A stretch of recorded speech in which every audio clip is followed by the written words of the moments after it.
Hello ভাইয়েরা, আশা করছি ভালোই আছো। আজকে আমরা বাংলা দ্বিতীয় পত্রের আমার কাছে সহজ লাগে, কিন্তু অনেকের কাছে দেখছি যে এটা নিয়ে একটু বিরক্ত বা অস্বস্তিতে থাকে এই টপিকটা নিয়ে। যে দ্বিরুক্ত শব্দ। দেখো, দ্বিরুক্ত শব্দটা কিন্তু শুনতে ভালো লাগে। যেমন আমি বললাম, আমার জ্বর এসেছে। দেখবা যে এই জ্বর শব্দটা দ্বারা অন্যরকম একটা অর্থ মিন করে। এবার আমি বললাম যে না, আমার জ্বর জ্বর ভাব।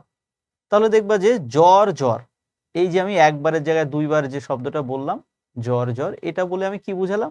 যে কেমন যেন একটু শরীরটা খারাপ খারাপ লাগছে, গাটা একটু গরম গরম হচ্ছে, এরকম।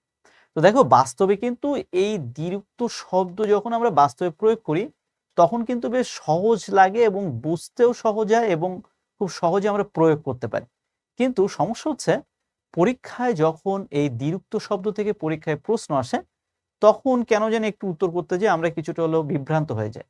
কেননা ওই যে দ্বিরুক্ত শব্দ যে বেশ কয়েকটা ভাগে বিভক্ত, অনুকার দ্বিরুক্তি, ধন্যাত্মক দ্বিরুক্তি, এ দ্বিরুক্তি, সে দ্বিরুক্তি। তো এইগুলো যখনই আমরা উত্তর করতে যাই, তখন দেখা গেল যে আমরা একটু পাজলড হয়ে যাই।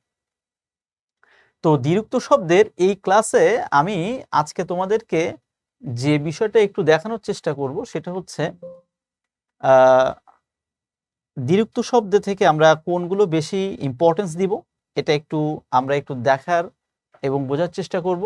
পাশাপাশি হচ্ছে, আমি আরেকটা বিষয় একটু তোমাদের শর্টকাটে পরামর্শ দিয়ে রাখি, সেটা হচ্ছে দ্বিরুক্ত শব্দ মূলত বাক্যে যখন প্রয়োগ করা হয়, সেটা কোন অর্থে ব্যবহৃত হয়েছে, এই যে কোন অর্থে ব্যবহৃত হয়েছে, এটাই একটু ভালোভাবে পড়বে।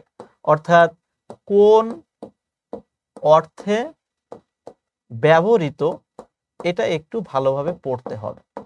যেমন আমি বললাম যে আমার জ্বর জ্বর লাগছে, এখানে এই জ্বর জ্বর দ্বিরুক্ত শব্দটা মূলত কোন অর্থ প্রকাশ করছে, এটা পরীক্ষার জন্য ইম্পর্টেন্ট। আমি কি বোঝাতে পারলাম?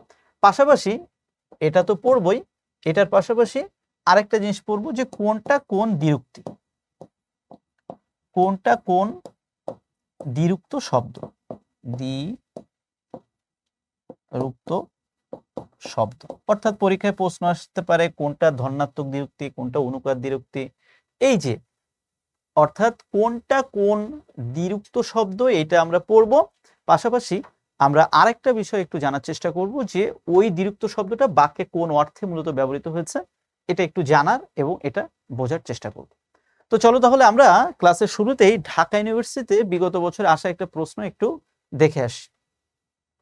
ঢাকা বিশ্ববিদ্যালয় খুবই সাম্প্রতিক বলবো, যেহেতু 2019 এবং 20 শিক্ষাবর্ষে এই প্রশ্নটা এসেছে, যে কোনটি ধন্যাত্মক শব্দের উদাহরণ। তো দেখো, এই যে কোনটা ধন্যাত্মক শব্দের উদাহরণ, এই প্রশ্নটা উত্তর করতে গেলে আমাকে কিন্তু ওই যে দ্বিরুক্তি শব্দের যে ক্লাসিফিকেশনটা বা দ্বিরুক্তি শব্দের যে শ্রেণীবিভাগটা রয়েছে, এটা কিন্তু আমাকে পড়তে হবে, আমাকে জানতে হবে। আমার যদি ধন্যাত্মক শব্দের এই কনসেপ্টটা ক্লিয়ার না থাকে, তাহলে কিন্তু ভাইয়া এই প্রশ্ন উত্তর করতে যে আমার একটু কষ্ট হয়ে যাবে। তো আমরা মনে রাখবো যে ধন্যাত্মক দ্বিরুক্তি শব্দ, এই যে টুপটাপ, টপাটপ, ঝনঝন, পটাপট, গপাগপ, মরমর, অর্থাৎ এই যে শব্দগুলো, এগুলোই হচ্ছে মোটামুটি ভাবে ধন্যাত্মক দ্বিরুক্তি শব্দ বা ধন্যাত্মক অর্থ প্রকাশ করে। তো যেহেতু এগুলো ধন্যাত্মক দ্বিরুক্ত শব্দ, সেহেতু আমরা পরীক্ষায় যদি প্রশ্ন আসে এই শব্দগুলো যে নিচের কোনটি ধন্যাত্মক শব্দের উদাহরণ, তখন কিন্তু আমরা উত্তর করে আসতে পারবো। তাহলে আমি কি করব? আমি প্রথমে মনে রাখার চেষ্টা করব যে ধন্যাত্মক দ্বিরুক্ত শব্দ মূলত কোনগুলো। তো দেখো, এক্ষেত্রে আমি একটা শর্টকাট করে দিই। ধন্যাত্মক দ্বিরুক্তি শব্দগুলো কোনো না কোনো ভাবে কোনো ধ্বনি থেকে আগত, ধ্বনি থেকে আগত। ধ্বনি বলতে কি, আমি যদি এটাকে আরো শর্টকাট করি, ধ্বনি হচ্ছে সাউন্ড। তুমি একটু নিজের কাছে নিজে প্রশ্ন করে দেখো তো, এই যে টুপটাপ, বৃষ্টির যে টুপটাপ শব্দ, এটা কি এক ধরনের সাউন্ড ক্রিয়েট করে না? ঝনঝন, ঝনঝন যখন হচ্ছে, তখন কি একটা সাউন্ড ক্রিয়েট করছে না? তাহলে দেখো, পরীক্ষার হলে কিন্তু ভাইয়া অনেক কমন সেন্স বা একেবারেই একটু চোখ কান খোলা রাখলে কিন্তু এই প্রশ্ন উত্তর করে আসা যায়। যে সকল দ্বিরুক্ত শব্দগুলো আমরা দেখব কোনো না কোনো ভাবে ধ্বনি বা সাউন্ড বা কোনো শব্দ উৎপন্ন করে, আমরা শর্টকাটে বলতে পারি সেগুলো হচ্ছে ধন্যাত্মক দ্বিরুক্ত শব্দ। কি খুব শর্টকাটে আমরা এটা বুঝলাম না? এটা কিন্তু উত্তর করতে যে ছেলেমেয়েরা অনেক বিভ্রান্ত হয়ে যায় এবং অনেক বেশি পাজলড হয়ে যায় পরীক্ষার হলে, যে আসলে কোনটা হবে। কিন্তু দেখো, আমরা কিন্তু খুব শর্টকাটে জিনিসটা একটু জানার চেষ্টা করলাম, যে যখনই কোনো সাউন্ড ক্রিয়েট করবে তখন সেটা হয়ে যাবে ধন্যাত্মক দ্বিরুক্তি শব্দ বা ধন্যাত্মক শব্দ। চলো তাহলে পরবর্তী প্রশ্নটা দেখে আসি। ঢাকা বিশ্ববিদ্যালয় 2017-18 শিক্ষাবর্ষে আসা একটা প্রশ্ন, কোনটি ধন্যাত্মক শব্দের উদাহরণ? তাহলে এর আগের প্রশ্নটা আর এই প্রশ্নটা দেখো তো একেবারেই একই কিনা। আমার কাছে মনে হচ্ছে একেবারেই একই। তাহলে এই যে চারটা অপশন রয়েছে, এই চারটা অপশনের মধ্যে একটু তুমি তাকিয়ে দেখো তো, একমাত্র এই টুপটাপ, একটু আগে বলছিলাম যে বৃষ্টি পড়ে যখন, বৃষ্টির কিন্তু একটা শব্দ আছে, দেখবা যে বৃষ্টিটা অনেকটা আমরা বলি যে টুপটাপ টুপটাপ করে বৃষ্টি পড়ছে, অর্থাৎ বেশ একটা শব্দ শোনা যাচ্ছে। বৃষ্টি ঝমঝমানি শব্দ হতে পারে বা বৃষ্টি টুপটাপ শব্দ হতে পারে। তো যেহেতু অপশনে ঝমঝম নাই, সেহেতু এখানে টুপটাপ শব্দটা রয়েছে এবং এটা যেহেতু একটা সাউন্ড ক্রিয়েট করছে, সেহেতু আমরা বলতেই পারি যে এটা হচ্ছে ধন্যাত্মক দ্বিরুক্তি বা ধন্যাত্মক শব্দ। আশা করছি ভাই বিষয়টা বুঝতে পেরেছো। এবং একটা জিনিস লক্ষ্য করে দেখো, বাকি যে অপশনগুলো রয়েছে একটাও কিন্তু কোনো প্রকার কোনো সাউন্ড ক্রিয়েট করছে না। তো যেহেতু কোনো প্রকার কোনো সাউন্ড ক্রিয়েট করছে না, আমরা এটা বলতে পারি যে এটা ধন্যাত্মক দ্বিরুক্ত শব্দ নয় বাকিগুলো। পরবর্তী প্রশ্ন, সকাল সকাল এসো, এখানে সকাল সকাল কি অর্থে ব্যবহৃত?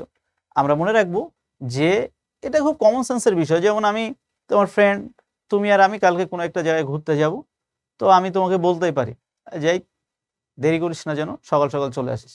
এই সকাল সকাল মানে কি? একটু দ্রুত চলে আসার জন্য। তো এটা আমার মনে হয় পড়া লাগে না, এটা কমন সেন্সে বোঝা যায় যে আমাকে বলা হয়েছে যে তাড়াতাড়ি আসার জন্য।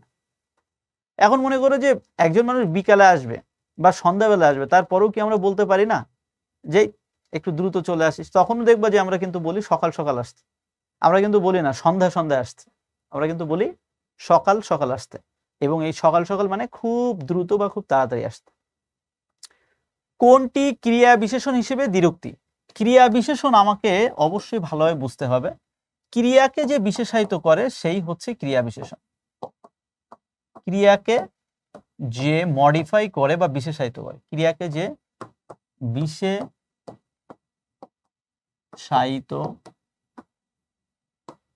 করে তাকে ক্রিয়া বিশেষণ বলে। অর্থাৎ আমরা যদি খুব শর্টকাটে বলি যে ক্রিয়াকে যে কোনো পদ কিন্তু বিশেষায়িত করতে পারে, কিন্তু আমরা মনে রাখবো যে ক্রিয়াকে যে বিশেষায়িত করে সেই হবে হচ্ছে ক্রিয়া বিশেষণ। ইংরেজিতে তোমরা অ্যাডভার্ব পড়েছো, ইংরেজিতে অ্যাডভার্ব যেটা বাংলায় হচ্ছে সেটাই হচ্ছে মূলত ক্রিয়া বিশেষণ। একটু ঠান্ডা মাথায় বুঝতে হবে এটা, কেননা তুমি যদি একবার এটা ভালোভাবে না বুঝতে পারো তাহলে কিন্তু এটা পরীক্ষা আসলে উত্তর করাটা একটু কঠিন হয়ে যাবে।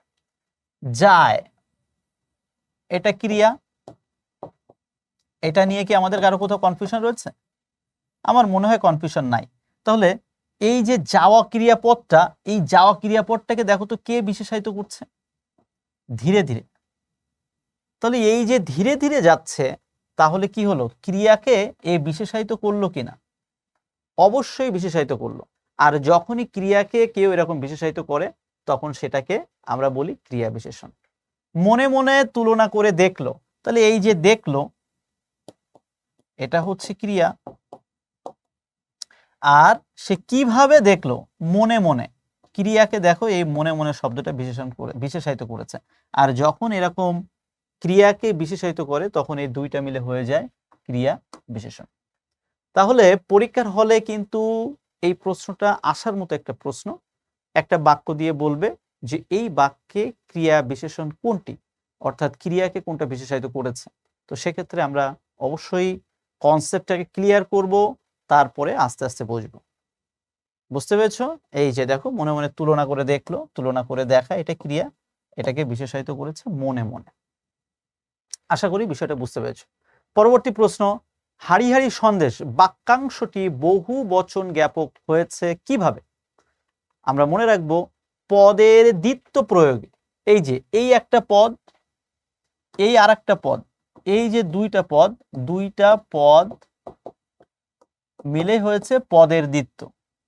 আর এ যেহেতু বিশেষ্য পদকে বিশেষায়িত করেছে, সেই জন্য আমরা এটা বলছি যে পদের দ্বিরুক্তি বা এক একটা পদ দুইবার ব্যবহৃত হয়ে যেহেতু এই বাক্যটা সম্পূর্ণ হয়েছে, এই জন্য আমরা এটা বলছি পদাত্মক দ্বিরুক্তি শব্দ বা পদের দ্বিত্ব প্রয়োগ।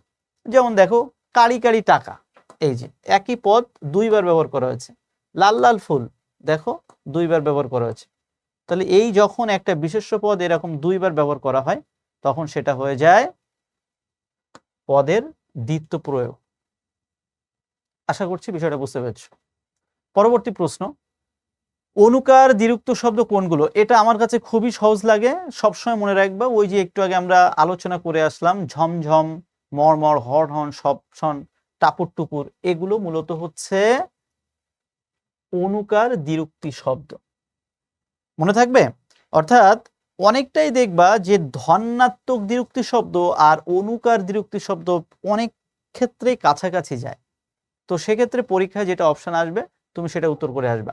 অনুকার, এবং দেখবা অনুকার শব্দগুলো কিন্তু অনেকটা, আমি যদি বলি এক কথায় প্রকাশের সাথে কিন্তু অনুকার দ্বিরুক্তি শব্দের একটা সম্পর্ক রয়েছে। যেমন আমি বললাম বৃষ্টির শব্দ ঝমঝম, তারপরে মনে করো কি বলবো শন শন, বাতাসের শব্দ। এইগুলো যে দেখবা যে এক কথায় প্রকাশ হিসেবেও কিন্তু আমরা পড়ি। তো এক কথায় প্রকাশ হিসেবে যে শব্দগুলো আসে সেটাও কিন্তু আমরা বলতে পারি অনেকটা অনুকার দ্বিরুক্তির সাথে সম্পর্কিত। এই প্রশ্নটা বিভিন্ন সময় বিভিন্ন প্রতিযোগিতামূলক পরীক্ষা আসতে দেখা যায় যে চিকচিক করে বালি কোথা নাই কাদা, এখানে দ্বিরুক্ত শব্দটি কোন পদ রূপে ব্যবহৃত হয়েছে? আমরা মনে রাখবো এটাও ক্রিয়া বিশেষণ।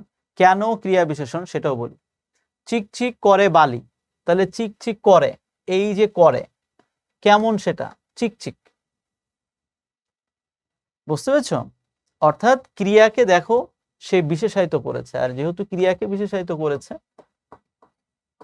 সেহেতু এটা হচ্ছে ক্রিয়া বিশেষণ। আশা করছি বিষয়টা বুঝতে পেরেছ। পরবর্তী প্রশ্ন, যে এই প্রশ্নটা ঢাকা বিশ্ববিদ্যালয়ে খুব সাম্প্রতিক সময় এসেছে 2022-23 শিক্ষাবর্ষে।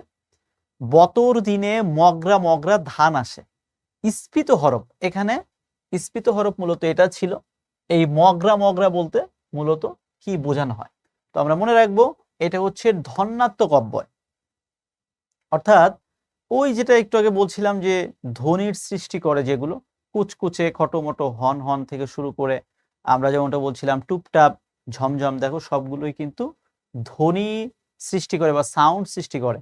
এই জন্য আমরা এটাকে বলছি মূলত ধন্যাত্মক দ্বিরুক্তি বা ধন্যাত্মক অব্যয়।